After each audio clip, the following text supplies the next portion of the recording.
రాజమహేంద్రవరం లూథర్గిరి మైదానంలో బ్రాహ్మణ ఆత్మబంధువు నండూరి వెంకటరమణ స్మారక రాష్ట్ర స్థాయి పురోహిత అర్చక క్రికెట్ పోటీ టోర్నమెంట్ అనుక్షణం ఉత్కంఠ రేపుతూ సాగుతోంది. లీగ్ దశను దాటి క్వార్టర్ ఫైనల్ దశకు మ్యాచ్లు చేరుకున్నాయి. నిర్వాహకులు ఐపీఎల్ తరహాలో పకడ్బందీగా టోర్నమెంట్ నిర్వహిస్తున్నారు. ఈ 4వ రాష్ట్ర స్థాయి లీగ్ కమ్ నాకౌట్ క్రికెట్ టోర్నమెంట్లో 16 జట్లు పాల్గొన్నాయి.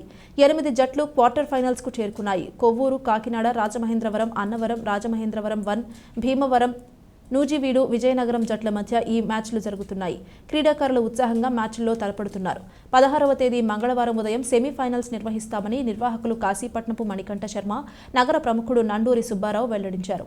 ఫైనల్ మ్యాచ్లో విజేతగా నిలిచిన జట్టుకు సాయంత్రం నగర ప్రముఖులు, రాజకీయ నాయకుల సమక్షంలో బహుమతి ప్రదానం చేస్తామన్నారు. పలువురు బ్రాహ్మణ పెద్దలు, పురోహిత పెద్దలు ఈ టోర్నమెంట్ నిర్వహణకు సహకరిస్తున్నారని కృతజ్ఞతలు తెలిపారు. ఆర్గనైజింగ్ కమిటీ కల్లూరి వెంకటేష్ శర్మ, దువ్వూరి గోపి శర్మ, గాయత్రి, పురోహిత మిత్ర బృందం ఈ కార్యక్రమంలో పాల్గొన్నారు. అందరికీ నమస్కారం అండి. స్వర్గీయ నండూరి వెంకటరమణ గారి, కేబుల్ రమణ గారి పేరు మీద రాజమహేంద్రవరంలో నిర్వహిస్తున్నటువంటి రాష్ట్ర స్థాయి పురోహిత క్రికెట్ లీగ్ దశలు ముగించుకుని ఈరోజు క్వార్టర్ ఫైనల్స్కి ప్రవేశించింది. క్వార్టర్ ఫైనల్స్లో మొత్తం 8 టీములు పాల్గొంటున్నాయి. మొట్టమొదటిగా కాకినాడ, కొవ్వూరుకు మధ్య మొట్టమొదటి నిర్వహించబడుతుంది. అదేవిధంగా తర్వాత రాజమండ్రి, అన్నవరం, తర్వాత రాజమండ్రి 2, భీమవరం, అలాగే నూజివీడు మరియు విజయనగరం జట్ల మధ్య 4 మ్యాచ్లు నిర్వహించబడతాయి.